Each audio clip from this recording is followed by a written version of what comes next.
नमस्कार दोस्तों। स्वागत है आपका एनसीईआरटी क्लास 6 की क्लास में। हम लोग चैप्टर 3 पढ़ रहे थे, उचित आहार स्वस्थ शरीर का आधार। इसका एक वीडियो आप लोगों ने देख लिया होगा। उसी के आगे हम इस वीडियो का पार्ट 2, इस चैप्टर का पार्ट 2 आप लोगों को पढ़ाने जा रहे हैं। तो आप चलिए शुरू करते हैं क्लास को। हमने इसको पढ़ लिया था ये सब। आज हमको यहाँ से पढ़ना है समय के साथ भोजन पकाने की पद्धतियाँ कैसे परिवर्तित हुई। इससे के ऊपर हम लोगों ने पढ़ लिया है अगली पिछली वाली क्लास में। इस वाली क्लास में आज यहाँ से स्टार्ट करते हैं। समय के साथ भोजन पकाने की पद्धतियाँ कैसे परिवर्तित हुई। अभी हम लोग देखेंगे, आगे पढ़ेंगे कि जैसे जैसे समय बीत रहा है वैसे वैसे भोजन बनाने की जो शैलियाँ हैं, मतलब कि पहले कैसे बनता था खाना, अब कैसे बन रहा है, उसको हम लोग जानेंगे। पहले के समय में क्या होता था, खाना चूल्हे पे बनता था, अब गैस सिलेंडर बन रहा है। ऐसे कुछ और भी चेंजेस हुए हैं, उस चेंजेस को हम लोग देखेंगे कि पहले कैसे बनता था खाना, अब कैसे बन रहा है, किस रूप में पहले हम लोग खाते थे उसको, अब किस रूप में खा रहे हैं। आपने सीखा कि विभिन्न राज्यों में खान पान की आदतें भिन्न भिन्न हैं। हमारे भोजन के विकल्प और भोजन बनाने की पद्धतियां एक दूसरे से भिन्न हैं। क्या समय के साथ खान पान की आदतें और भोजन पकाने की पद्धतियां परिवर्तित हो गई हैं।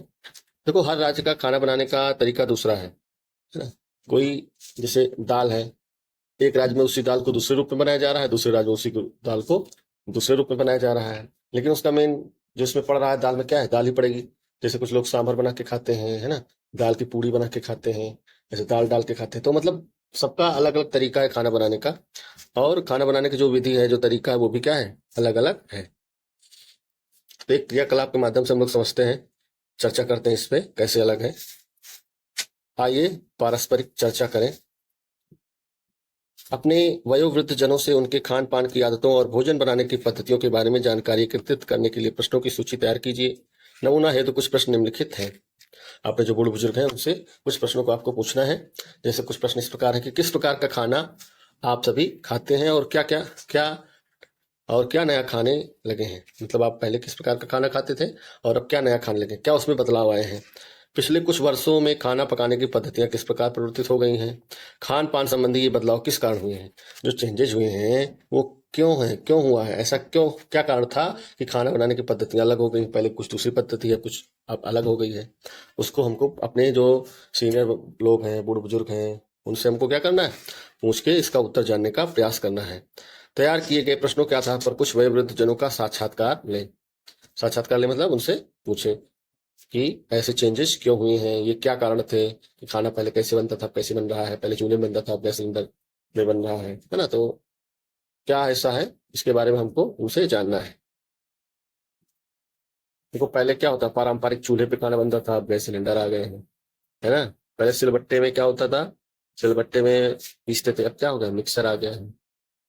पहले खाना बनाने में जो मसाला पीसते थे, हमारे लोगों की मम्मियाँ जो माता है, वो सिलबट्टे में पीसती थी। मसाला पीसना होगा तो सिलबट्टे में, क्या है, मिक्सर मशीन आ गई, उससे तुरंत 5 मिनट बिजली में लगाया, तुरंत 5 मिनट में मसाला तैयार हो गया। चटनी पीसना हो तो इसी मिक्सर में, सब कुछ अब क्या कर रहे हैं, इसी मिक्सर का यूज कर रहे हैं ये कल। पहले क्या होता था, अब इंडक्शन आ गया है, इंडक्शन चूल्हा आ गया है, बिजली से चलता है, उससे भी खाना बनता है। और माइक्रोवेव खाने गर्म करने के लिए, पहले खाना रखने के लिए क्या होती थी, ऐसे ही लोग रख देते, सिकहार बना के किसी गाँव में ऐसे टांग देते थे, ऐसे ही रखते थे। अपने फ्रिज में लोग रख देते हैं खाना खराब ना हो। तो ऐसे ही नई नई आधुनिक चीजें आ गई हैं जो खाना बनाने में यूज होने लगी हैं। आपके द्वारा लिए गए साक्षात्कारों से क्या ज्ञात हुआ। भोजन पकाने की पद्धतियां, जिन्हें पाक पद्धतियां भी कहते हैं, समय के साथ परिवर्तित हो गई हैं। पारंपरिक और आधुनिक पाक पद्धतियों में बहुत अंतर है। समय के साथ क्या हो, खाना बनाने की जो शैलियां हैं, है ना, कुकिंग जो मेथड है, वो क्या हो गए, चेंज हो गए हैं। समय के साथ क्या हो रहे हैं, बदल रहे हैं। पहले की जो पारंपरिक थी, पहले की और आधुनिक, मतलब जो करंट टाइम की जो खाना बनाने की शैली है, उनमें क्या है, बहुत डिफरेंस है। पहले समय में भोजन पकाने के लिए अधिकतर पारंपरिक चूल्हों का उपयोग किया जाता था। अब भोजन पकाने के लिए अधिकांश लोग आधुनिक गैस चूल्हों का उपयोग करते हैं। पहले समय में पत्थर के सिलबट्टे का उपयोग कर हाथों से पीसने का कार्य किया जाता था। इन दिनों हम खाद्य पदार्थों को आसानी से पीसने के लिए इलेक्ट्रिक मशीन, जिसको क्या बोलते हैं हम लोग, ग्राइंडर, विद्युत चालित मशीन, जिसको मिक्सर बोलते हैं ना, ग्राइंडर जिसको बोलते हैं, उसका प्रयोग करने लगे हैं। भोजन पकाने और पीसने की अन्य विधियों का पता लगाइए। समय के साथ पाक पद्धतियों में ये परिवर्तन क्यों हुए हैं। इन परिवर्तनों के प्रमुख कारण तकनीकी विकास, बेहतर प्रवर्तन और बेहतर संचार साधन हो सकते हैं।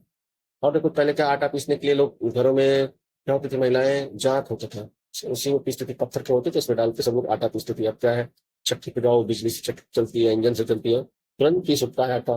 धान वान कूटने के लिए पहले धान कूटा जाता था, काड़ी इसको बोलते थे, मूसर होता था, मूसर से क्या करते थे, धान को कूटते थे। अब क्या है, तुरंत आके पालिश मशीन आ गई, तुरंत चावल बदले एकदम सफेद सफेद चावल निकाल के दे देते हैं। तो बहुत चेंजेस आ गए हैं पहले के और अब में, खाना बनाने के तरीके में, और जो भी उसके उनमें इसमें जो सामान उपयोग होते हैं उसमें भी बहुत चेंजेस आ गए हैं। तो ये आधुनिकरण है, मशीनी युग है। तो जैसे हर क्षेत्र में मशीनों का प्रयोग होगा, उसी तरह खाना बनाने में भी मशीनों का प्रयोग होने लगा। ये भी यंत्र ही तो है, इलेक्ट्रिक, जैसे इलेक्ट्रिक ग्राइंडर हो गया, चूल्हा हो गया, यंत्र ही है। आधुनिक मशीनें ही समझो इसको, खाना बनाने में ये आसान कर दी, चीजों को आसान हो गया है। और इन सब जो नई नई तकनीकें आई, इनका सबका क्या काम है, तो ये सब चेंजेस ये खाना बनाने की विधियों में, या जो खाना बनाते हैं, जो नई नई चीजें हैं, इसका कारण क्या हो सकता है। इसके कारण एक ये हो सकता है कि हम समय के साथ देखो टेक्नोलॉजी में क्या हो रहा है, डेवलपमेंट कर रहे हैं, नई नई तकनीकें आ रही हैं, उसका उपयोग हुआ, और बेहतर परिवहन और बेहतर संचार साधन हो सकते हैं। परिवहन, बेहतर परिवहन मतलब अब तो कोई एक स्थान से दूसरे स्थान तक सामान ले जाने में ज्यादा तकलीफ नहीं होती, बहुत सारे साधन चल चुके हैं, और संचार के साधन भी बहुत हो गए हैं। तो हमको ये सब दिक्कतें नहीं है, जैसे मशीन मंगाना हो तो हम ऑर्डर करवा जाती है, जगह जगह मिलने लगे हैं। ग्राइंडर क्या है, हर जगह आपको मिल जाएगा, ऑनलाइन भी मिल जाएगा, सारी चीजें सुलभ हो गई, इसलिए ये सब आधुनिक चीजों का उपयोग होने लगा है या बढ़ गया है। अगला टॉपिक है भोजन के क्या घटक। भोजन के क्या घटक है, मतलब भोजन में क्या क्या मिलता है, क्या क्या प्राप्त होता है, इसको हम लोग धीरे धीरे वार्तालाप के माध्यम से समझेंगे कि भोजन के घटक क्या है ना, अवयव उसके क्या है, क्या पार्ट्स है भोजन के। जैसे हम लोग जानते हैं ना कि भोजन में हमको वसा कहाँ से मिली, कार्बोहाइड्रेट कहाँ से मिलता है, प्रोटीन कहाँ से मिलता है, विटामिन कहाँ से मिलता है, ये सब क्या है, भोजन के घटक है। इसको हम लोग अभी समझ पढ़ेंगे, आगे देखते हैं। मेदू और मिष्टी अपने स्कूल द्वारा आयोजित पारंपरिक खाद्य महोत्सव देखने जाते हैं। महोत्सव का विषय है स्वस्थ आहार स्वस्थ जीवन। स्वस्थ आहार स्वस्थ जीवन, ईट हेल्दी लिव हेल्दी। तो ये एक स्वास्थ्य मेला है, स्वास्थ्य मेला है। मिष्टी और मेदू जो है अपने स्कूल में एक पारंपरिक खाद्य महोत्सव देखने गए, जो कि मेला लगा हुआ है, खाद्य महोत्सव। इसमें क्या स्थानीय आहार, गुजराती आहार, तो हर राज्य के अपने अपने फूड का अलग अलग स्टॉल लगा हुआ है। इसको मेदू और मिष्टी देखने गए हैं, और ये देखो लोग विभिन्न राज्यों के आहारों का लुत्फ ले रहे हैं। तो आगे देखते हैं। इस महोत्सव में विभिन्न प्रकार के पारंपरिक व्यंजनों को प्रदर्शित करते हुए भिन्न भिन्न स्टॉल हैं। पोषण विशेषज्ञ डॉक्टर पोषिता विद्यार्थियों को बताती है कि स्वस्थ ही परम धन है, स्वास्थ्य ही परम धन। तो ये महोत्सव, इसमें विभिन्न राज्यों के स्टॉल लगे, विभिन्न प्रकार के खानों का, भोजन का, विभिन्न प्रकार के फूड, राज्य के अलग अलग व्यंजन है, उनका क्या स्टॉल लगा हुआ है। उसमें एक डॉक्टर पोषिता है, वो विद्यार्थियों को बताती है कि स्वास्थ्य ही परम धन है ना, हेल्थ इज वेल्थ, स्वास्थ्य ही धन है। आइए जानते हैं कि डॉक्टर कोस्टा के इस कथन का अभिप्राय क्या है। क्या आप कभी बिना खाना खाए रहे हैं? जब आप खाना नहीं खाते तो आपको कैसा महसूस होता है? जब आप किसी दिन एक दिन खाना ना खाओ तो क्या फील होता है? कमजोरी जैसे फील हो जाती है ना, कमजोरी आने लगती है। तो अगर खाना नहीं खाओगे तो एनर्जी नहीं मिलेगी, एनर्जी नहीं मिलेगी तो काम नहीं करोगे, काम नहीं करोगे थकावट होगी, धीरे धीरे क्या शरीर कमजोर होता जाएगा और बीमारियां हमको घेरने लगेंगी। जब हम कुछ समय तक भोजन नहीं करते हैं तो हम थका हुआ और कम ऊर्जावान अनुभव करते हैं। आपके अनुसार एक मैराथन धावक दौड़ के समय उसके पश्चात ग्लूकोज युक्त पानी क्यों पीते हैं? हम सब कोई दौड़ लगाता है, जैसे स्कूल में प्रतियोगिता होती है, तो जब दौड़ कहते हैं बच्चों को केला खाने देते हैं, केला दे देते हैं, ग्लूकोज पीने को देते हैं। ऐसा क्यों करते हैं? क्योंकि केला और ग्लूकोज खाने से हमको तुरंत एनर्जी मिलती है, इंस्टेंट एनर्जी मिलती है, जिससे हमको जो एनर्जी लॉस हुआ रहता है, थकावट हो रहती है, उससे क्या तुरंत राहत मिलती है। ग्लूकोज शरीर को तुरंत ऊर्जा प्रदान करता है। ग्लूकोज कार्बोहाइड्रेट का एक उदाहरण है। कार्बोहाइड्रेट हमारे आहार में ऊर्जा के प्राथमिक स्रोतों में से एक है। विभिन्न प्रकार के अनाज जैसे गेहूं, चावल, मक्का, साग, भाजी, आलू, जैसे आलू, शकरकंद, अनेक फल जैसे केला, अनानास और आम में कार्बोहाइड्रेट प्रचुर मात्रा में होते हैं। हम लोगों ने टॉपिक की शुरुआत की थी कि भोजन के क्या घटक है, भोजन के क्या घटक, तो उसमें पहला है आपका कार्बोहाइड्रेट। क्या है पहला? कार्बोहाइड्रेट। तो कार्बोहाइड्रेट पहला आपका टॉपिक है ना, कार्बोहाइड्रेट। तो कार्बोहाइड्रेट हमें किससे मिलता है? कार्बोहाइड्रेट हमें किससे मिलेगा? ये आपके दी हुई कार्बोहाइड्रेट, इन सभी चीजों से हमको क्या मिलेगा? कार्बोहाइड्रेट। कार्बोहाइड्रेट से क्या होता है, हमारे शरीर को क्या मिलती है? ऊर्जा मिलती है। ऊर्जा के प्राइमरी स्रोत है ना, प्राथमिक स्रोत है ऊर्जा के, सोर्स है, प्राइमरी सोर्स है। तो ऊर्जा ऊर्जा हमको इन सभी चीजों से मिलेगी जिसमें कार्बोहाइड्रेट पाया जाएगा। जैसे आपका मक्का हो गया, आम हो गया, अनानास हो गया, केला हो गया, गन्ना हो गया, आलू हो गया, शकरकंद, गेहूं, चावल, बाजरा, इन सभी चीजों में क्या मिलेगा? हमको कार्बोहाइड्रेट मिलेगा। तो पहला भोजन का पहला अवयव क्या हो गया? कार्बोहाइड्रेट। आगे देखते हैं हम लोग।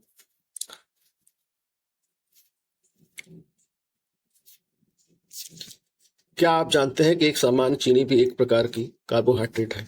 आपके विचार से सर्दियों में पारंपरिक आहार के रूप में हम लड्डू खाना क्यों पसंद करते हैं? देखो चीनी में भी क्या मिलता है हमको? कार्बोहाइड्रेट मिलता है। ठंडियों में हम लोग लड्डू का प्रयोग करते हैं। लड्डू लड्डू क्यों खाते हैं? आगे बढ़ते समझते हैं। लड्डू की मुख्य सामग्री बेसन, आटा, घी, गुड़ या चीनी, गोंद और अनेक प्रकार के मेवे हैं। घी और विभिन्न प्रकार के तेलों को एक अन्य प्रकार के खाद्य घटक के समूहों में रखा जाता है, जिसे हम वसा कहते हैं। तो पहला हमने पढ़ा था कार्बोहाइड्रेट, अब हमको दूसरा घटक क्या मिल गया भोजन का? वसा। क्या मिल गया? वसा। वसा किससे हमको प्राप्त होगी? वसा की जितनी भी ऑयली चीजें हैं उन सब में हमें क्या मिलता है? वसा मिलता है, फैट जिसको बोलते हैं। किसमें मिलेगा? फैट किसमें मिलेगा? जितनी भी ऑयली चीजें होंगी, जैसे घी हो गया, है ना, जो तेल हम लोग खाते हैं विभिन्न प्रकार के, जैसे मूंगफली है ना, मूंगफली हो गई, सोयाबीन हो गया, इन सब से हमको क्या मिलेगा? फैट मिलेगा, वसा मिलेगा। तो हम लोग लड्डू खाते हैं ना, लड्डू में बेसन रहता है, मेवा पड़े रहते हैं, है ना, और घी भी डाल के सब कुछ क्या करते हैं, बढ़िया लड्डू बनाते हैं, खाने में मजा आता है, अच्छा लगता है। चीनी, चीनी भी इसमें पड़ी रहती है। चीनी में तो कार्बोहाइड्रेट मिलेगा, और जो उसमें घी मिला रहेगा उससे क्या हमको मिलेगी? वसा। वसा से भी हमको क्या मिलती है? ऊर्जा मिलती है। क्या मिलती है? ऊर्जा, एनर्जी मिलेगी। वसा के स्रोत पादप आधारित या जंतु आधारित हो सकते हैं। चित्र 3.3, मूंगफली, अखरोट, बादाम जैसे मेवे तथा कद्दू, सूरजमुखी और सरसों के बीज वसा के कुछ अच्छे स्रोत हैं। तो हमको वसा कहाँ से मिलेगा? अखरोट हो गया, बादाम हो गया, मेवे हो गए, सूरजमुखी, सरसों के तेल, है ना, ये सब, तिल का तेल, ये सब क्या है? जो तिल्ली होती है, सब क्या है? वसा के प्रमुख स्रोत है।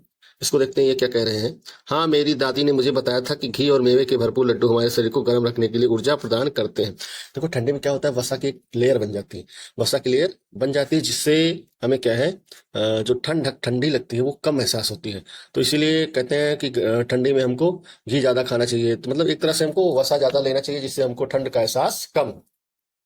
इसलिए ठंडी में लड्डू खाते हैं, मेवा वाला, बेसन वाला, घी वाला। तो इससे क्या होगी, हमको ठंडी का एहसास कम होगा। वसा एक लेयर बना देगी, जिससे ठंडी, शरीर में एक लेयर बन जाती है वसा की, जिससे ठंडी का एहसास कम होता है। आगे देखते हैं। ये देखिए, ये आपका वसा के प्रमुख स्रोत है। जैसे मक्खन, मक्खन से घी मिलेगा ना, मक्खन। पिस्ता हो गया, सूरजमुखी हो गया, अखरोट हो गया, मूंगफली हो गया, सोयाबीन, तिल, काजू, बादाम, दही, ये सब क्या है? वसा के प्रमुख स्रोत है ना। मेनली ये सोर्स है किसके? फैट के, वसा के। इन सबसे हमको क्या मिलेगा? वसा मिलेगा। ये उदाहरण है वसा किन से प्राप्त होगी। प्रश्न आपसे पूछा जाएगा कि निम्नलिखित में से हमको वसा किन किन भोज्य पदार्थों से हमको वसा मिलेगा। इसके ऊपर जैसे कार्बोहाइड्रेट पड़े थे, कार्बोहाइड्रेट के भी स्रोत पूछे जाएंगे, तो ये चीज हमको ध्यान रखना है। कार्बोहाइड्रेट और वसा हमें विभिन्न गतिविधियां करने के लिए ऊर्जा प्रदान करते हैं। इस कारण इन्हें हम ऊर्जा प्रदायी भोजन का नाम दिया गया है। हमारे शरीर में वसा ऊर्जा का एक संग्रहित स्रोत है। देखो, कार्बोहाइड्रेट से भी हमें एनर्जी मिल रही है और वसा से भी, इसलिए इसको एक अलग नाम दिया गया है, क्या? ऊर्जा प्रदायी भोजन, जिससे हमें ऊर्जा प्रदान हो। ऐसा भोजन जिससे हमको क्या मिले? ऊर्जा प्रदान हो। देखो, कार्बोहाइड्रेट में हमें तुरंत एनर्जी मिलती है। जैसे हम दौड़ के आ रहे हैं तो हमें तुरंत एनर्जी की जरूरत है, क्योंकि हम थक गए हैं, तो हमको कार्बोहाइड्रेट देती है, जैसे केला दे दिया गया है ना, ग्लूकोज पीने के लिए दे दिया गया है। लेकिन जो वसा क्या है, वसा से हमें तुरंत एनर्जी नहीं मिलती। एक तरह से हमारे क्या स्टोर हो जाती है एनर्जी, क्या हो जाती है? स्टोर हो जाती है। जब जरूरत पड़ेगी शरीर को, तब ये एनर्जी हमको मिलेगी। तो इसको एक तरह से हमारे शरीर में क्या होती है? संग्रहित होती है, मतलब स्टोर रहती है। जो वसा है, वसा वाली ऊर्जा जो है, वसा ऊर्जा, ये हमारे शरीर में क्या होती है? स्टोर होती है। जब हमारे बॉडी को जरूरत पड़ेगी तब ये हमको ऊर्जा मिल जाएगी। और जो कार्बोहाइड्रेट होगा, ये इंस्टेंट एनर्जी देगा, तुरंत। कार्बोहाइड्रेट, केला खाओ, तुरंत एक तरह से शरीर में क्या हो जाती है? एनर्जी आ जाती है। तो ये दोनों में अंतर है, दोनों ऊर्जा दोनों मिलती है, लेकिन दोनों का अंतर क्या है कि हमको कार्बोहाइड्रेट से तुरंत मिलेगा, और वसा से क्या मिलेगा? जब जरूरत होगी शरीर को तो एनर्जी ले लेगा। ये स्टोर रहती है शरीर में। ध्रुवीय भालू की त्वचा के नीचे बहुत अधिक मात्रा में वसा एकत्रित होती है। यह वसा ऊर्जा स्रोत के रूप में कार्य करती है। यह उनकी महीनों तक लंबी सर्दियों की नींद की अवधि, शीत निष्क्रियता के समय बिना खाए जीवित रहने में सहायता करती है। जो ध्रुवीय भालू हैं, इनकी जो त्वचा है, चमड़ी है, इसके नीचे एक वसा की एक लेयर बनी रहती है ना। तो जो उनको, देखो, ध्रुवीय प्रदेशों में क्या होता है? ठंड पड़ती है, बर्फ जमी रहती है, तो सर्दियों में कुछ खाने पीने को नहीं मिलता है, तो ये क्या, उनको लंबे समय तक जीवित रहने के लिए क्या मिलती है? एनर्जी मिलती रहती है। ये शरीर में क्या हो जाती है? स्टोर्ड हो जाती है। तो जैसे जरूरत पड़ेगी तो एनर्जी मिलती चली जाएगी। तो ये हो गया, वसा हो गया। अब आगे हम लोग देखते हैं अगला पार्ट क्या है, भोजन का अगला अवयव क्या है, घटक क्या है? प्रोटीन। हम लोगों ने इससे पहले क्या पढ़ा? कार्बोहाइड्रेट पढ़ा, वसा पढ़ा, अब आगे क्या पढ़ेंगे? प्रोटीन। प्रोटीन भी हमारे आहार का एक महत्वपूर्ण भाग है। दुग्ध उत्पाद और दालें प्रोटीन के अच्छे स्रोत हैं। प्रोटीन कहाँ से मिलेगा? मेनली क्या सोर्स है इसका? दूध से बने हुए जितने डेयरी भी प्रोडक्ट हैं, वो प्रोटीन के हमारे प्रोटीन का क्या है? प्रमुख स्रोत है, सोर्स है। और दालें, दालों से हमें, चाहे चना की दाल हो, चाहे अरहर, चाहे मटर, ये भी प्रोटीन के अच्छे स्रोत हैं। खिलाड़ियों को अपनी मांसपेशियां बनाने के लिए अधिक मात्रा में प्रोटीन की आवश्यकता होती है। कई लोग प्रोटीन पौधों के साथ साथ जंतुओं से भी प्रोटीन प्राप्त करते हैं। प्रोटीन के कुछ उत्कृष्ट पादप स्रोत जैसे दालें, फलियां, मटर और मेवे हैं। प्रोटीन के कुछ जंतु के स्रोत जैसे दूध, पनीर, अंडा, मछली, मांस। प्रोटीन समृद्ध खाद्य पदार्थ हमारे शरीर की वृद्धि और मरम्मत में सहायता करते हैं। इसी कारण इन्हें शरीर वर्धक भोजन भी कहा जाता है। तो प्रोटीन को क्या बोलते हैं हम लोग? शरीर वर्धक भोजन, अर्थात शरीर में जो वृद्धि करे, मतलब जो भी डेवलपमेंट है वो किससे होगा? प्रोटीन के माध्यम से होगा। प्रोटीन का और एक विशेष कार्य है कि हमारे से कोई कोशिका टूट फूट गई तो उसकी क्या कहती है? मरम्मत करती है। जैसे में चोट लग गई और उस घाव को भरना है तो इसका काम कौन करता है? प्रोटीन के माध्यम से। ये क्या करता है? वृद्धि और मरम्मत में सहायता करता है। मतलब जो भी हमारे शरीर में क्षति पहुंचेगी, कोई भी नुकसान पहुंचेगा, कट फट गया, तो वो किसके माध्यम से होगा? प्रोटीन के माध्यम से। इसलिए इसको शरीर वर्धक भोजन भी कहते हैं। ये टूटी फूटी कोशिकाओं की क्या करता है? मरम्मत करता है ना। एक तरह से मिस्त्री जैसे ना टूटी फूटी चीजों को बनाता है, उसी तरह ये भी प्रोटीन हमारे शरीर के जो भी कोशिकाएं सेल्स टूट गई हैं उनको क्या करेगा? मरम्मत करके और नए नए जो डेवलपमेंट करेगा, उसका पूरी तरह से डेवलपमेंट करके उसको पुराने जैसे जो स्वरूप है उसको उसी में बदल देगा। तो प्रोटीन को क्या बोलते हैं? टूटी फूटी जो कोशिकाएं उनको मरम्मत करने वाला प्रोटीन है, इसको शरीर वर्धक भोजन भी कहा जाता है। प्रोटीन के जो सोर्स है वो देखो, पादप से भी मिलेगा और जंतु से भी मिलेगा। जैसे राजमा हो गया, दाल हो गई, विभिन्न प्रकार की दालें, जैसे मूंग हो गई, चना हो गया, मटर हो गया, ये सब क्या है? दालें हैं, अरहर की दाल है ना, सोयाबीन से। इनसे हमको क्या मिलेगा? चना से प्रोटीन बहुत मिलता है। लोग सुबह भिगो के खाते हैं ना चना, चना मूंग की दाल, ये सब मिक्स करके खाते हैं। इससे हमें क्या मिलेगा? प्रोटीन मिलेगा। जैसे जो एक्सरसाइज करते हैं, सुबह से दौड़ लगाते हैं, उनको कहा जाता है ना कि चना खाओ, दूध पियो। तो इनसे हमको क्या मिलेगी? प्रोटीन मिलेगी। मांसपेशियों के डेवलपमेंट में प्रोटीन बहुत ही जरूरी है। जो धावक होते हैं, खिलाड़ी होते हैं, उनको अपनी मांसपेशियां बनानी रहती है ना, तो प्रोटीन का सेवन अधिक करते हैं। क्योंकि प्रोटीन से हमें क्या शरीर में वृद्धि और मरम्मत का कार्य करता है ना प्रोटीन। तो मांसपेशियां कैसे बढ़ेंगी? जब हम प्रोटीन लेंगे। और जंतु से कैसे मिलेगा हमको? जैसे मांस हो गया, दूध हो गया, पनीर हो गया, अंडा हो गया, मछली हो गया, ये सब क्या है? जंतु स्रोत है, जंतु की तरह। तो प्रोटीन हमको पादप और जंतु से दोनों मिलेगी। प्रोटीन को क्या बोलते हैं? शरीर वर्धक भोजन। तो हम लोगों ने कितनी चीजें पढ़ लिया अभी भोजन के घटक में? कार्बोहाइड्रेट, वसा और प्रोटीन। अब आगे बढ़ते बच्चों के उचित विकास और वृद्धि के लिए उनके आहार में सही मात्रा में प्रोटीन सम्मिलित किया जाना चाहिए। इनमें से कौन सा खाद्य पदार्थ आपके दैनिक आहार का भाग है? बच्चों के विकास और वृद्धि के लिए हमें उनके भोजन में प्रतिदिन प्रोटीन की मात्रा का प्रयोग करना चाहिए। प्रोटीन जरूर उसमें रहे, ऐसा खाद्य पदार्थ उनके भोजन में ऐसी चीजें सम्मिलित हों जिनमें प्रोटीन प्रचुर मात्रा में पाई जाए। प्रोटीन कहाँ से मिलेगी? हमने ऊपर बताया कि दाल, सभी प्रकार की दालों में प्रोटीन पाई जाएगी, है ना। चाहे चना हो, मूंग हो, अरहर हो, राजमा हो, या मांस जो होते हैं जैसे मछली हो गया, अंडा हो गया, पनीर, दूध। तो इन सब सभी खाद्य पदार्थों का हम सब भोजन में प्रयोग करें जिससे हमारे शरीर में प्रोटीन की कमी ना हो। क्या आपने कभी छत्रक मशरूम देखे हैं? ये अधिकतर अंधेरे और नमी वाले स्थानों पर उगते हैं। खाद्य मशरूम प्रोटीन का एक अच्छा स्रोत है। जो मशरूम होता है उसमें प्रोटीन प्रचुर मात्रा में पाई जाती है। मशरूम जिसको हम कुकुरमुत्ता भी बोलते हैं ना, छत्रक बोलते हैं। तो ये क्या है? प्रोटीन की प्रचुर मात्रा इसमें पाई जाती है। मशरूम, इसकी सब्जी बनती है तो इसमें प्रोटीन की मात्रा बहुत पाई जाती है। तो इसको सबको भोजन में इसका भी प्रयोग करना चाहिए। आपको क्या लगता है कि हमें अपने दैनिक आहार में फल, साग, भाजी और पादप आधारित खाद्य पदार्थों को समृद्ध करने की सलाह क्यों दी जाती है? आइए निम्नलिखित दो अध्ययनों को पढ़कर हम कुछ खाद्य घटकों के महत्व को समझें। तो जैसे हम लोग जैसे कभी बीमार होते हैं या कुछ कमजोरी जैसी होती है तो कहा जाता है कि आप लोग हरी सब्जी खाइए ना, साग भाजी फल का सेवन करिए ना। तो इससे क्या होगा? इसको क्यों सलाह दी जाती है? हम लोग इसको एक दो उदाहरणों के माध्यम से हम लोग समझेंगे। जैसे अध्ययन एक, पुराने समय में लंबी यात्राओं के दौरान नाविक अक्सर मसूड़ों में रक्तस्राव और सूजन से पीड़ित हो जाते थे। 1746 की लंबी यात्रा के दौरान स्कॉटलैंड के चिकित्सक जेम्स लिड ने देखा कि जिन नाविकों ने नींबू और संतरों का सेवन किया है वे इस रोग से मुक्त हो गए। मसूड़ों से रक्त आना और उनमें सूजन होना स्कर्वी रोग के लक्षण है। एक रोग होता है स्कर्वी, ये हमारे मसूड़ों में क्या होता है? खून निकलता है, खून बहने लगता है और सूजन आ जाती है, स्वेलिंग आ जाती है और ब्लड बहता रहता है मसूड़ों से। तो ये बीमारी इसको बोलते हैं स्कर्वी। ये विटामिन सी की कमी से होता है। तो जब नाभिक यहाँ पे उदाहरण दिया गया था, उदाहरण दिया गया है कि जो नाविक होते थे उनके मसूड़ों में अक्सर खून निकलने लगता था या सूजन आ जाती थी। तो वहाँ के एक चिकित्सक, स्कॉटलैंड के चिकित्सक थे जेम्स लिड। वो क्या देखे कि जिन नाविकों ने जो जो नाविक साथ में अपने नींबू ले जा रहे थे, नींबू का सेवन करते थे और संतरे का सेवन करते थे, उनमें ये बीमारी नहीं पाई गई क्योंकि नींबू और संतरे में विटामिन सी पाया जाता है। तो स्कर्वी रोग जो होता है वो विटामिन सी की कमी से ही होता है। तो हम लोगों को विटामिन सी लेना चाहिए स्कर्वी रोग से बचने के लिए। किसका प्रयोग करना चाहिए? Vitamin C. जैसे नींबू, संतरे, है ना, जो भी खट्टी चीज होते हैं इनमें क्या पाया जाता है? विटामिन सी पाया जाता है। तो हम लोगों ने कार्बोहाइड्रेट, वसा, प्रोटीन पढ़ लिया। अब देखो हम लोग एक नए भोजन के घटक की ओर बढ़ रहे हैं जिसका नाम है विटामिन। की क्या नाम है उसका? विटामिन। तो हमने एक अभी पढ़ा ऊपर कि स्कर्वी रोग होता है विटामिन सी की कमी से। विटामिन कई प्रकार की होती है, vitamin A, vitamin C, vitamin K, vitamin E, कई विटामिन होती हैं। विटामिन के कई पार्ट्स होते हैं। तो हम लोग इसको पहले विटामिन सी के बारे में भी हम लोग पढ़ते हैं।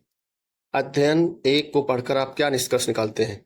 स्कर्वी रोग कैसे ठीक हुआ? नींबू और संतरे स्कर्वी के उपचार में सहायक हैं। स्कर्वी रोग विटामिन सी की कमी के कारण होता है। विटामिन सी खट्टे फलों जैसे नींबू, संतरों में पाया जाता है, जो इस रोग को दूर करने में सहायक होता है। हमने भी आपको बताया कि सी की कमी, विटामिन सी की कमी से क्या होगा, स्कर्वी रोग। विटामिन सी कहाँ से मिलेगा? खट्टे फलों में, खट्टी चीजों में, जैसे संतरा हो गया, नींबू हो गया, आंवला हो गया, इनमें सब में क्या मिलेगा? हमको विटामिन सी मिलेगा। चलिए एक और अध्ययन हम लोग पढ़ते हैं। अध्ययन 2। 1960 के दशक में भारतीय वैज्ञानिकों ने पाया कि हिमालय क्षेत्र और भारत के उत्तरी मैदानी इलाकों में मानव आबादी में गर्दन के अगले भाग में सूजन के लक्षण व्यापक थे। भारत सरकार के मानदंडों के अनुसार सामान्य नमक में आयोडीन की पूर्ति करने का प्रयास किया गया, जिसे आयोडीन युक्त नमक भी कहा जाता है। आयोडीन युक्त नमक के सेवन से उपयुक्त लक्षण स्पष्ट रूप से कम हो गए। ये लक्षण इस क्षेत्र की मृदा में आयोडीन की कमी के कारण थे। इसके परिणाम स्वरूप स्थानीय भोजन और जल में आयोडीन की कमी हो गई। गर्दन के अगले भाग में सूजन को घेघा नामक रोग का लक्षण है। देखो 1960 के दशक में वैज्ञानिकों ने पाया कि हिमालय क्षेत्र और भारत के उत्तरी मैदानी इलाकों में क्या होता है, गर्दन पे एक स्वेलिंग आ जाती है, गर्दन पे अगले भाग में सूजन आ जाती है। तो ये क्यों हो रहा था ऐसा? इसको वैज्ञानिकों ने अध्ययन किया, तो उन्होंने अध्ययन किया कि वहां की जो मिट्टी है ना, वहां में क्या है, आयोडीन की कमी है। तो आयोडीन को पूरा करने के लिए जो वहां पे नमक था, सामान्य नमक था, उसमें आयोडीन को मिला के नमक बनाया जाने लगा, जिससे शरीर को आयोडीन की पर्याप्त मात्रा मिलती रहे, है ना। तो इससे क्या हुआ, लोग भोजन में नमक खाते ही हैं, तो नमक के माध्यम से वो लोग आयोडीन की आपूर्ति करने लगे, है ना, उनके शरीर में आयोडीन मिलने लगा। और जल में भी वहां पे आयोडीन की कमी हो गई थी। तो एक बढ़िया माध्यम था कि नमक में सबको आयोडीन मिला के दिया जाए, जिससे उनके शरीर में आयोडीन की कमी ना रहे। और जो घेघा रोग होता है, इससे लोगों को बचाया जा सके। घेघा रोग में क्या होता है, यहाँ पे घेघा मतलब गला, गला, यहाँ गले के पास क्या होता है, आगे भाग में एकदम बड़ा से एकदम फोड़ा जैसे हो जाता है, स्वेलिंग हो जाती है। तो ये किसकी कमी से होता है? ये घेघा रोग आयोडीन की कमी से। तो आयोडीन युक्त नमक का प्रयोग करना चाहिए। अध्ययन 2 से आपने क्या निष्कर्ष निकाला?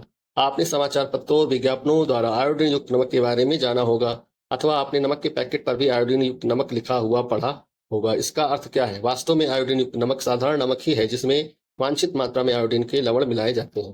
देखो आता है ना, प्रचार आता है कि आयोडीन युक्त नमक हमको खाना चाहिए, है ना। तो नमक के पैकेट में भी लिखा रहता है कि आयोडीन नमक, आयोडीन युक्त नमक। तो आयोडीन क्या होता है, उसमें अलग से मिलाया जाता है, उसमें कुछ मात्रा में आयोडीन के लवण जो है मिलाए जाते हैं। इससे क्या होता है, हमारे शरीर को आयोडीन पर्याप्त मात्रा में मिलता रहता है और घेघा नामक रोग से हमें बचाया जाता है। और भी जाने, नमक की खेती अगरिया नामक जनजाति समुदाय की एक पारंपरिक प्रथा है। वे कच्छ के छोटे रण तथा गुजरात के अन्य भागों में नमक की खेती करते हैं। नमक की खेती के लिए 8 महीने तक रेगिस्तान की भीषण गर्मी में रहते हैं और समुद्र के पानी से नमक प्राप्त करने के लिए कड़ी मेहनत करते हैं। जो एक अगरिया नामक जनजाति है, जनजाति समुदाय है, ये लोग पारंपरिक रूप से नमक तो क्या करते, उत्पादन करते हैं ना। गुजरात का जो कच्छ का इलाका है, वहाँ पे ये लोग नमक की खेती करते हैं। ये गुजरात जो है, कच्छ जो है राजस्थान और गुजरात के बॉर्डर उधर ही साइड है। तो ये लोग क्या करते हैं, रेगिस्तान में भीषण गर्मी में रहते हैं 8 महीने और समुद्र के पानी से नमक प्राप्त करने के लिए कड़ी मेहनत करते हैं। हमारे शरीर को विभिन्न रोगों से बचाने वाले अन्य खाद्य घटकों के बारे में और अधिक जानकारी आप कैसे प्राप्त करेंगे? क्रियाकलाप 3.4, आइए सर्वेक्षण करें। हम लोग और अन्य रोग, जो विभिन्न प्रकार के खाद्य घटक है ना, जिनकी कमी से, कौन सी विटामिन की कमी से कौन सा रोग हो जाता है, उसको आप कैसे जानेंगे? हम लोग इस क्रियाकलाप के माध्यम से समझेंगे। अभी हम लोगों ने विटामिन सी पढ़ा था ना, विटामिन सी के कारण कौन सा रोग हो जाता है, स्कर्वी। इसी तरह विटामिन ए की कमी से क्या होगा, विटामिन के की कमी से, विटामिन डी की कमी से, है ना, विटामिन ई की कमी से क्या रोग हो सकता है, उसके बारे में हम लोग समझते हैं, सर्वेक्षण करें और पता लगाएं कैसे इनसे हम लोग बचेंगे। विभिन्न खाद्य घटकों के स्रोतों और कार्यों का पता लगाने के लिए चित्र 3.5 में दिए गए चार्ट का अध्ययन करें। विटामिन एवं खनिज के और अन्य स्रोतों का पता लगाइए। साथ ही इन खाद्य घटकों की कमी से होने वाले रोगों के लक्षणों को भी समझे। नीचे एक तालिका दी गई है, उसमें विभिन्न प्रकार के विटामिन दिए गए हैं, किससे प्राप्त होते हैं, उनके स्रोत क्या है, सोर्स क्या है, और उसकी कमी से कौन सा रोग हो जाता है, उसको हम लोग अध्ययन करेंगे और देखेंगे। अपने पड़ोस में जाइए और लोगों से बातचीत कीजिए तथा पता लगाइए क्या किसी व्यक्ति में चित्र में सूचीबद्ध लक्षण दिखाई देते हैं। हम लोगों को देखना है कि अपने आसपास की किसी विटामिन की कमी से जो रोग होता है, क्या आसपास कोई उस रोग से ग्रसित है, उस रोग से कोई पीड़ित है। जो विटामिन की, जैसे स्कर्वी रोग से देखते हैं, आसपास पता लगाते हैं कि कोई इस रोग से पीड़ित तो नहीं। इसी तरह अन्य जो भी रोग है, उससे भी हम लोग पता लगाएंगे कोई पीड़ित तो नहीं है। इन लक्षणों को उनके आहार के साथ साथ संबंधित कीजिए और पोषण की कमी के कारण होने वाले रोग या विकार की पहचान कीजिए। देखे गए लक्षणों से संभावित कारण और सुधार के लिए आहार में आवश्यक परिवर्तन के बारे में सुझाव दीजिए। उन्हें चिकित्सक से परामर्श लेने के लिए कहिए। हम लोग देखते हैं अपने आसपास कोई उस किसी विटामिन की कमी से कोई किसी रोग से पीड़ित है, उसके खान पान को जानेंगे, है ना, उसके लक्षण को पहचान करेंगे और उसमें सुधार के लिए क्या, उसमें उसके भोजन में क्या प्रयोग किया जाए ताकि वो बीमारी उसको ना हो, उसकी बीमारी सही हो जाए। कौन सी विटामिन की कमी है, उसको अगर दिया जाएगा तो उस बीमारी उसके अंदर क्या हो जाएगी, कम हो जाएगी। और उसे चिकित्सक के पास ले जाने के लिए उसे हम परामर्श देंगे। जैसे विटामिन ई, विटामिन ए पहला हम लोग पढ़ते हैं कि विटामिन के स्रोत क्या है, उनके कार्य क्या है, अगर वो मतलब अगर ना हो, विटामिन की कमी हो जाए तो कौन से रोग हो जाएंगे, है ना, उसके लक्षण क्या है रोग के। सबसे पहले विटामिन है विटामिन ए। इसका कार्य क्या है, आंखों और त्वचा को स्वस्थ रखता है। विटामिन ए का क्या है, आंख के लिए सबसे इंपॉर्टेंट क्या है, उसको आंख में जो है आंख की त्वचा को स्वस्थ रखे। आंख मेनली आंख से संबंधित है विटामिन ए। विटामिन ए की अगर कमी होगी तो आंख से संबंधित रोग हो जाएंगे। ये कहाँ से मिलेगा, कौन कौन से इसके सोर्स हैं, तो पपीता, गाजर, आम, दूध, ये विटामिन ए के स्रोत हैं। इसकी कमी से क्या हो जाएगा, देखने में मतलब हमको कम दिखेगा, है ना, रतौंधी जिसको बोलते हैं, दृष्टि का हास या क्षति। तो विटामिन ए की कमी से क्या हो जाएगा, हमें देखने में कमी हो जाएगी, है ना, रतौंधी होगी। तो इसके लक्षण क्या है, दुर्बल दृष्टि, अंधेरे रात में कम दिखाई देना, जिसको रतौंधी बोलते हैं। कभी कभी पूर्ण रूप से दिखाई देना बंद हो जाता है। तो रतौंधी में क्या होता है, हमको रात में नहीं दिखाई देता ना, तो अगर विटामिन ए की कमी होगी तो हमें दिखाई कम देने लगेगा और रतौंधी रोग हो जाएगा, जिससे हमें दिखना बंद हो जाएगा। इसके सोर्स क्या है, पपीता, गाजर, आम, दूध, ये इसके सोर्स है। अगला है vitamin B one. Vitamin B one किसके लिए है, इसका क्या कार्य है, ये हृदय को स्वस्थ रखता है। हृदय को क्या करता है, स्वस्थ रखता है, हार्ट को हमारे क्या करता है, हेल्दी बनाता है। शरीर को विभिन्न कार्य करने में सहायता करता है। विटामिन बी वन का क्या कार्य है, हार्ट से संबंधित है, हार्ट को हमारे क्या करता है, स्वस्थ रखता है। कहाँ मिलेगा विटामिन के सोर्स क्या है, फलियां, फलियां, मेवे, संपूर्ण अनाज, बीज, दूध से बने पदार्थ। फलियां होती हैं, जो फलियां हैं, मेवे हैं और अनाज है, जितने भी अनाज हैं सब में मिलेगा विटामिन बी वन। दूध से बने पदार्थ, दूध से बने पदार्थ जैसे क्या हो गया, पनीर हो गया ना, दही हो गया, मट्ठा हो गया। तो डेयरी प्रोडक्ट जितने हैं, मतलब पनीर, दूध से बने हुए जितने प्रोडक्ट हैं, सब में क्या मिलेगा, विटामिन बी वन मिलेगा। और फलियां मिलेगी और मेवा, चाहे जो मेवा हो, है ना, बादाम, काजू, किशमिश, और सभी अनाजों में, चाहे गेहूं, चावल, सब में क्या मिलेगा, विटामिन बी वन। इसकी कमी से कौन सा रोग हो जाएगा, बेरी बेरी। विटामिन बी, देखो इसको ऐसे याद कर सकते हैं, बी वन, बी से क्या होता है, बेरी बेरी, है ना, बी से बेरी, बी मतलब बा से बेरी बेरी। तो विटामिन बी की कमी से क्या हो जाएगा, बेरी बेरी रोग हो जाएगा। इसके लक्षण क्या है, सूजन, हाथों और पैरों में जलन या झंझनाहट, सांस लेने में परेशानी। बेरी-बेरी रोग के लक्षण क्या है कि सूजन हो जाता है, शरीर में स्वेलिंग आ जाती है, हाथों और पैरों में जलन हो जाती है ना, झंझनाहट हो जाती है, झुंझुनी टाइप को पकड़ लेता है, और सांस लेने में क्या हो जाती है, परेशानी हो जाती है। अगला है विटामिन सी। विटामिन सी के क्या लक्षण है, किस किस अंग के लिए, शरीर को रोगों से बचाता है। विटामिन सी क्या करता है, शरीर को रोगों से बचाता है। किससे मिलेगा, जितने भी खट्टे फल हैं सभी में विटामिन सी पाई जाती है, चाहे आंवला भी खट्टा होता है, अमरूद, हरी मिर्च, संतरा, नींबू, है ना, इनमें सब में क्या मिलेगा, विटामिन सी मिलेगा। विटामिन सी की कमी से क्या हो जाएगा, स्कर्वी रोग हो जाएगा। देखो सी से स्कर्वी, है ना, सी मतलब सा, इसको कैसे याद करेंगे, सी से स, तो स्कर्वी रोग, विटामिन सी से स्कर्वी। इस तरह बी से क्या था, बी से बा से बेरी बेरी, बी मतलब बा से बेरी बेरी, हमको क्या सा रोग मिलेगा, बी से बेरी बेरी, बी से, और सी से स्कर्वी। स्कर्वी के क्या लक्षण है, इसमें मसूड़ों में खून आना, है ना, खून निकलना, घाव भरने में अधिक समय लगना, है, क्या होता है, दांतों में दर्द होता है, मसूड़ों में स्वेलिंग आ जाती है, खून निकलने लगता है। कहीं घाव हो गया तो उससे क्या होता है, भरने में उसको ज्यादा समय लगता है। ये सब क्या है, स्कर्वी के लक्षण है। तो हम लोगों ने क्या क्या पढ़ा, vitamin A, vitamin B, vitamin C. आगे पढ़ते हैं आगे। अगला है विटामिन डी। विटामिन डी ये किस लिए है, विटामिन डी क्या होता है, हमारी हड्डियों के लिए बहुत जरूरी है ना, अस्थि और दांतों के स्वास्थ्य के लिए शरीर में कैल्शियम के अवशोषण में सहायक है। विटामिन डी का क्या कार्य है, जो हमारे शरीर की हड्डियां हैं उनको स्वस्थ बनाए रखने के लिए, हड्डियां किससे, हड्डियों के लिए कैल्शियम चाहिए। कैल्शियम का अवशोषण करने में कौन सहायक है, विटामिन डी। विटामिन डी की सहायता से हमारे शरीर की जो हड्डियां हैं वो कैल्शियम का अवशोषण करती हैं, और हमारे दांतों के लिए भी कैल्शियम चाहिए। तो इन सबके लिए कैल्शियम कैसे मिलेगा, विटामिन डी की सहायता से मिलेगा। विटामिन सी डी का स्रोत क्या है, सूर्य का प्रकाश, दूध, मक्खन, मछली, अंडा। तो कहते हैं ना कि धूप में, ठंडी में धूप लेनी चाहिए, धूप से क्या मिलेगी हमें, विटामिन डी मिलेगी, क्योंकि ठंडी में क्या होती है, धूप कम हो जाती है ना, तो हड्डियां कमजोर होने लगती हैं, तो विटामिन डी की कमी होने लगती है, इसलिए हमें धूप में, ठंडी में बैठना चाहिए। सूर्य का प्रकाश हो गया, दूध हो गया, मक्खन हो गया, मछली हो गया, अंडा हो गया, ये इसके स्रोत है विटामिन डी के। इसकी कमी से कौन सा रोग होगा, रिकेट्स। क्या होगा, रिकेट्स। रिकेट्स एक ऐसी बीमारी है जिसमें क्या होता है, हड्डियां क्या हो जाती हैं, कमजोर हो जाती हैं। रिकेट्स में हड्डियां जो है कमजोर हो जाती हैं। तो डी की कमी से क्या होगा, रिकेट्स। रिकेट्स का क्या लक्षण है, हड्डियों का कमजोर होना। विटामिन डी का किस अंग में उपयोग होता है, किसमें उपयोग होता है, कि हमारी हड्डियों को कैल्शियम अवशोषण करने के लिए क्या करता है, सहायता देता है। किससे मिलेगा, दूध, मक्खन, मछली और अंडा से। अगला है कैल्शियम। कैल्शियम क्यों जरूरी है हमें हमें हमारे लिए, शरीर के लिए, अभी पढ़ा ना हमने कि हड्डियों के लिए क्या जरूरी है, कैल्शियम। तो कैल्शियम हमारी अस्थियों और दांतों को स्वस्थ रखता है। कैल्शियम का क्या काम है, हड्डियों और दांतों को क्या करेगा, मजबूती प्रदान करेगा। ये किससे मिलेगा कैल्शियम, दूध से मिलेगा, सोया दूध, दही, चीज, पनीर, जितनी भी दूध वाली चीजें हैं, दूध से बनी हुई जितनी चीजें हैं, सब में हमको क्या मिलेगा, कैल्शियम मिलेगा, है ना, खोया हो गया, पनीर हो गया, दूध, चीज, यही सब से क्या मिलेगा, कैल्शियम मिलेगा। इसकी कमी से क्या होगा, अस्थि और दंत क्षय। अगर कैल्शियम नहीं है तो हड्डी कमजोर होगी, दांत भी कमजोर हो जाएंगे, दांत भी टूट जाएंगे जल्दी, है ना। इसके लक्षण क्या है? दुर्बल अस्थियां और दंत क्षय। मतलब ये दंत क्षय मतलब कमी होना, बाधा, मतलब एक तरह से धीरे धीरे खत्म हो जाना।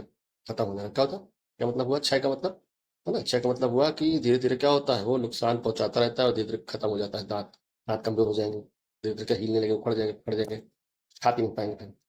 अगला है आयोडीन। आयोडीन अभी हमने ऊपर पढ़ा था, आयोडीन की कमी से घेंगा रोग, गाइटर जिसको बोलते हैं, घेंगा रोग हो जाता है। इसका लक्षण क्या है? गर्दन के अग्रभाग में सूजन, फिर गले के पास सूजन हो जाता है, फोड़ा जैसे हो जाता है।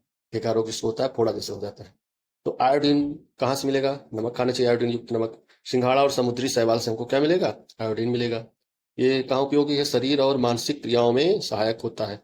शरीर के लिए आयोडीन जरूरी है, अगर आयोडीन की कमी होगी तो बीमारी हो जाएगी ना। और मानसिक क्रियाओं में, शारीरिक और मानसिक क्रियाओं के लिए आयोडीन जरूरी है। इसका स्रोत क्या है? आयोडीन युक्त नमक, सिंघाड़ा, समुद्री शैवाल। और लास्ट क्या है? आयरन, जिसको हम लौह तत्व, है ना। लौह, आयरन बहुत जरूरी शरीर के लिए। अगर लौह आयरन की कमी हो जाए तो एनीमिया रोग हो जाता है। आयरन की कमी से कौन सा रोग होगा? खून की कमी या एनीमिया, जिसको बोलते हैं रक्त अल्पता। अल्पता मतलब कमी, रक्त माने खून, जो खून की कमी मतलब रक्त अल्पता या एनीमिया रोग बोलते हैं। ये ब्लड में आयरन कहाँ पाया जाता है? ब्लड में ना। महत्वपूर्ण पार्ट है, ब्लड का ही महत्वपूर्ण पार्ट है आयरन। तो कहाँ से मिलेगा? हरे पत्तेदार साग, चुकंदर, अनार।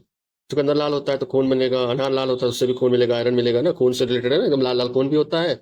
और चुकंदर भी लाल होता है, ब्लड लाल होता है। और आयरन कहाँ पाया जाता है? ब्लड में। तो इसको ऐसे याद कर सकते हैं कि आयरन किससे मिलेगा? चुकंदर, आयरन, और जितने भी हरे पत्तेदार सब्जियां हैं उनमें भी हमको आयरन प्राप्त होगा। तो हम लोगों ने अभी विभिन्न प्रकार के विटामिन के स्रोत और उनसे क्या कमी से क्या रोग होता है, उससे बचाव क्या लक्षण है, हमारे लिए विटामिन क्यों उपयोगी है, इसको भी हमने इस चार्ट के माध्यम से समझा है। आप लोग अपने आसपास देखिएगा कि इससे रिलेटेड जो बीमारियां हैं किसी को हैं, अगर उसको है तो जो लक्षण है उसके आधार पर हम लोग देखेंगे कौन सी विटामिन की कमी है और उसको सलाह देंगे कि इसका सेवन करो जिससे तुम्हारी ये बीमारी दूर हो जाए। तो आगे देखते हैं, चलिए। चित्र 3.5 से आपने यह सीखा कि विटामिन ए, बी1, सी और डी और खनिज कैल्शियम, खनिज जैसे कैल्शियम, आयोडीन, आयरन। ये जो कैल्शियम, आयोडीन और आयरन, खनिज क्या होता है?